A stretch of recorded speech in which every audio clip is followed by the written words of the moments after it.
Hello and welcome to Vestiges of History. If you're new here, my name is Dylan and I hope to earn your interest and subscription with the story I'm about to share with you today. And if you're joining me again for another edition, welcome back. I hope you're having a glorious day. This guy is a certified badass in the fullest sense of the word. An officer and a gentleman who embodied personal responsibility, vitality, and a zealous sense of self. And also, there's a couple of discoveries that make this episode something very special.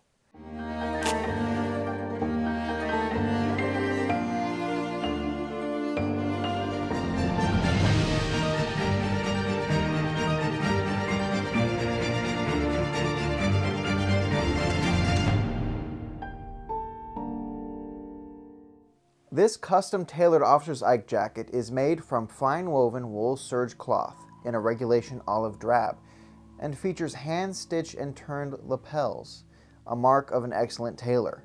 Above the left breast pocket, we see a bullion combat infantryman's badge. This badge signifies an infantryman satisfactorily performing infantry duties assigned to an infantry unit during such time as the unit is engaged in active ground combat or actively participates in such ground combat.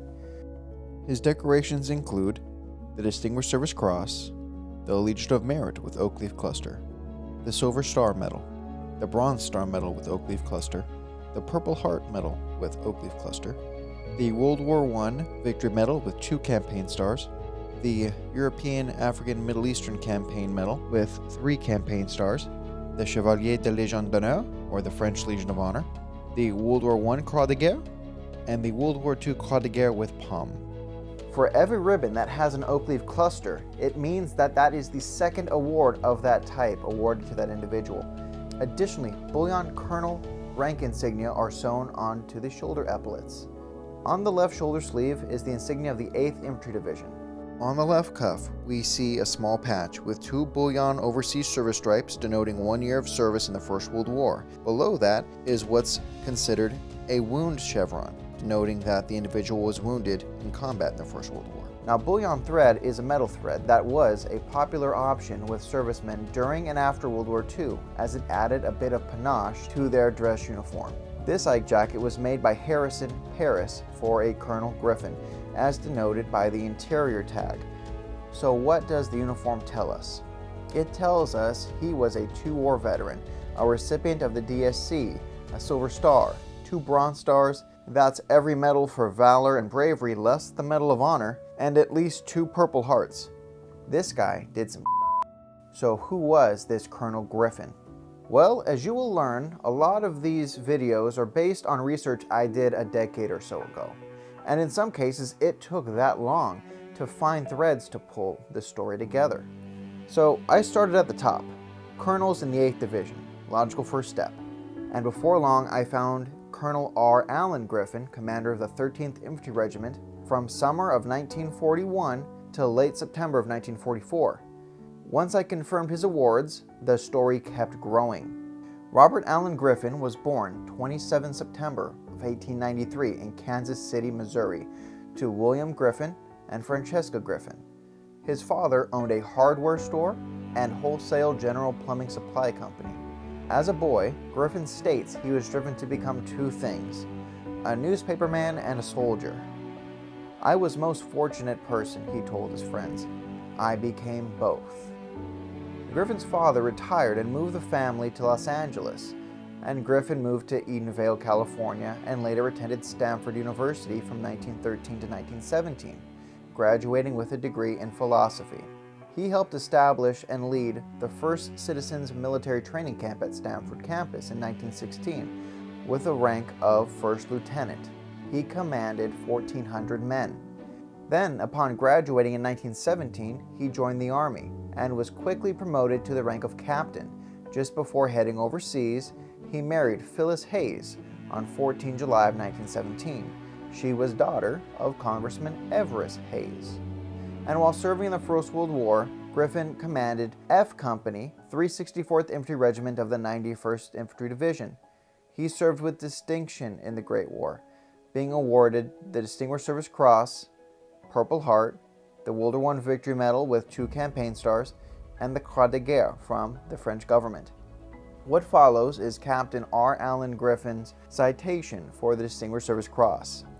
The President of the United States of America, authorized by Act of Congress July 9th of 1918, takes pleasure in presenting the Distinguished Service Cross to Captain of the Infantry Robert A. Griffin, United States Army, for extraordinary heroism in actions while serving with the 364th Infantry Regiment of the 91st Division, American Expeditionary Force near Aix-les-Fontaines, France, September 26th through the 29th of 1918. His company, having suddenly become trapped under smoke and fog under heavy enemy artillery fire, Captain Griffin displayed notable coolness in getting his men to cover in a trench nearby. Being the last to take shelter, though, he was knocked down by a bursting shell, and in so doing, as soon as the fire abated, he quickly redisposed his men and led them toward the enemy. On the next afternoon, during the attack on Aix-les-Fontaines, he led 11 soldiers in a successful charge on an enemy machine gun nest. Later, he personally assisted in carrying in wounded men of his company under heavy machine gun fire. On the afternoon of September 29, Captain Griffin was severely wounded while on patrol, but he continued under heavy machine gun and artillery fire and successfully accomplished his mission. Upon returning from the Great War in 1919, he began his search for work as a newspaperman. Captain Griffin discharged at Camp Upton, New York, because he wanted to get a job on a newspaper in New York. Well, he didn't get that job, and then he tried in Philadelphia, then Chicago, then Denver, then San Francisco, and then we find him in Portland, Oregon, finally finding a desk job at the Portland Oregonian and later the Portland Journal. In 1922, he went to the Monterey Peninsula in California. He was convinced to start a newspaper there, a newspaper that still exists today as the Monterey Peninsula Herald, which printed its first edition on 15 June of 1922. In 1935, he expanded into radio and founded station KDON, which still exists today in Salinas, California. Throughout the 1920s and 30s, Griffin was a regional man of action. He worked to preserve and restore historic sites and buildings in the peninsula and beautify the region by writing and supporting legislation against billboards and overhead power lines and keeping open areas for public enjoyment. He and other civic leaders used their World War I bonuses to raise funds in the late 1930s for public acquisition of the Monterey Custom House, after private interests bid to turn the historic building, declared surplus by the federal government, into a restaurant. Years later, the late Joseph Noland, publisher of the Oakland Tribune and chairman of the State Park Commission, called the Custom House the #1 historic building in California. In 1941, he wrote about Monterey and California retaining as much of the Mexican cultural connection as possible to retain our regional identity. In the spring of 1940, Griffin being Griffin saw the way the world was turning and decided he wanted back into the Army at age 47. An older man, well outside of military service age, and he's independently wealthy with civic responsibilities. He does not need to join up again, but he feels the need. He passes the physical exam and gets turned away because of his age. Now, before I go any further, here is something that I never expected to happen. I was fortunate enough to find a transcript of the oral history interview he gave to the Truman Presidential Library in 1974. Much of it was used for this show, but we have his voice. What follows is a portion of what remains of the audio interview between Robert Allen Griffin and interviewer James Fuchs. In the First World War, I had been a captain of infantry, and I was commanded a company of riflemen successfully. And when the war was over, I went home to pursue what I was to be my career, which is that of a newspaperman. And I pursued that, and then in the Second World War, I tried to get in and finally did, as a public relations officer to General Lear. He was the only general I ever knew who didn't give a damn about what the public thought of him. This was the old Yoo-Hoo Lear. This is Yoo-Hoo Lear. we were very close friends, and I had been a civilian friend of his. I see. And he had gotten me back in the Army. This was early. I rejoined the Army in the spring of 1941. Not in December, in the spring. I see. Left my business, my wife closed this house, so forth, and we went to Memphis. Wow, he speaks exactly the way I imagined he would. The typical transatlantic accent of the 1930s with a bit of southern twang, a vestige of his Kansas City roots. What I wouldn't give to have this interview in its entirety. The Truman Library was generous enough to share what they had with me, so huge thanks to them. Now, Griffin successfully gets back in the Army, but getting him a command took some maneuvering. General Lear had to formally petition General George C. Marshall to get then Lieutenant Colonel Griffin promoted to full bird colonel. The next step was a matter of a phone conversation between General Bolin and a Colonel Burkett. Griffin was eventually given a command. Griffin found himself the regimental commander of the 13th Regiment. He joined them on 15 March 1943, then back to Camp Forest, Tennessee, and then they left the United States via Camp Kilmer, New Jersey, for duty overseas. They would land in Belfast, Northern Ireland, in December of 1943 and spend the next 6 months training outside of Enniskillen. The 13th Regiment landed on Utah Beach on 4 July 1944 and immediately headed south for the town of La Haye du Puy, where this untried unit would meet the enemy for the first time. The 13th, led by Colonel Griffin, continued south, then swung west into Brittany and attacked the city of Brest as part of 8 Corps in early August to find itself dug in around Brest until the surrender of nearly 50,000 Axis troops.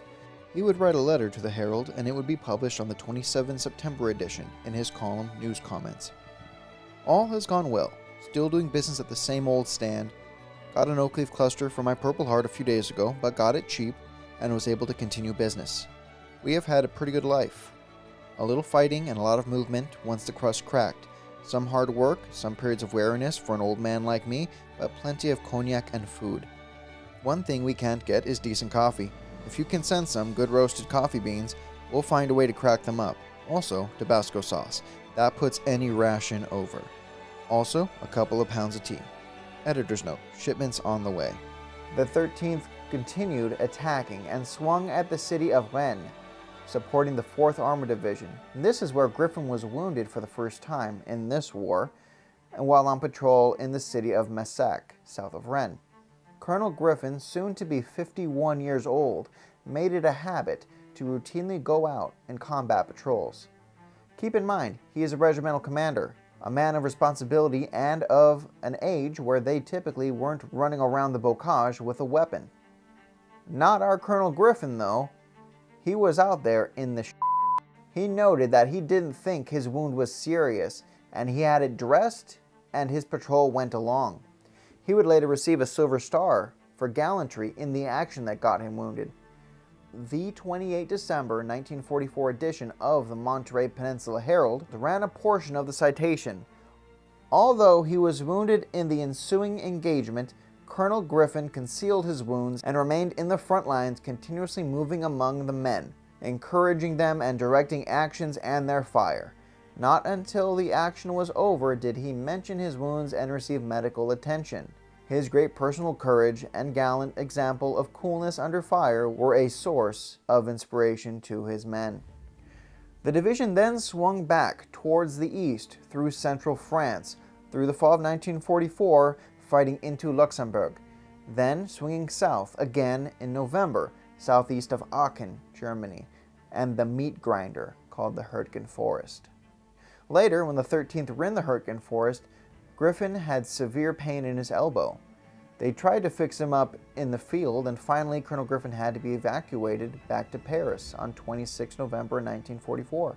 He ended up being sent back to the U.S. to Walter Reed Hospital. He claims it's because they didn't x-ray him in Paris. At Walter Reed, the old colonel was x-rayed, and beneath the scar tissue in his arm was lodged a spent bullet a 9mm from a German MP40, which Griffin called a burp gun. He had killed the man who did it, but he didn't realize that he was actually hurt. Griffin said it was the excitement of the moment and being in a hurry, and Griffin admitted to not feeling good about killing him. It was not a pleasant thing, he said, because he was young and good-looking. And Griffin went on to say, "Hell, you get disgusted after those things take place. It's easier at a distance, you know." As Griffin was recuperating, his old war buddy who got him back into the army in the first place came to see him. General Lear asked him, "Do you want to go home or do you want to go back?" "Well," Griffin said, "I want to go back. I have to go back. I have to finish the damn thing." Griffin ended his career as a staff officer under General Lear. Nevertheless, he was very proud of running a successful regiment, the 13th Regiment of the 8th Division. He went on to say, "I had a wonderful regiment and a wonderful time, a very enjoyable time." Now, under that mask of a reticent stiff upper lip, Griffin doesn't share the whole truth about his war. Within the first month of arriving in France, his stepson Arthur is wounded in the Pacific in the Marine Corps. Then his father passed away in Los Angeles.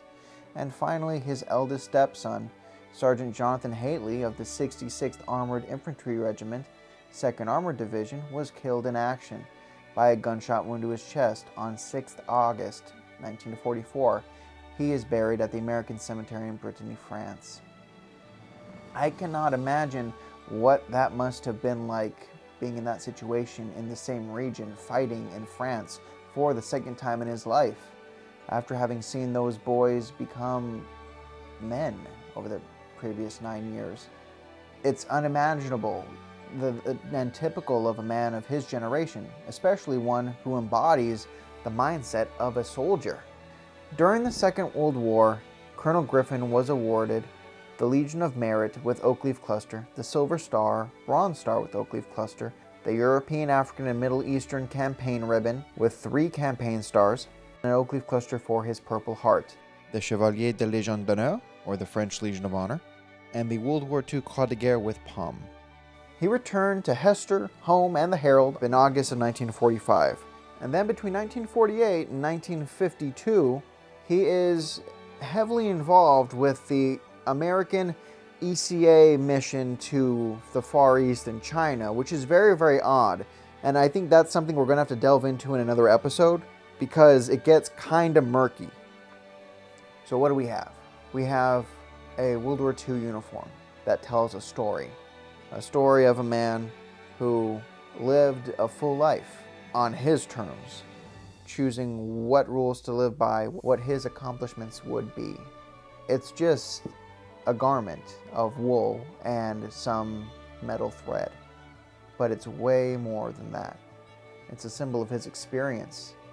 It's the mystery of what the object can tell us and what lessons we can learn by researching the people that wore these things.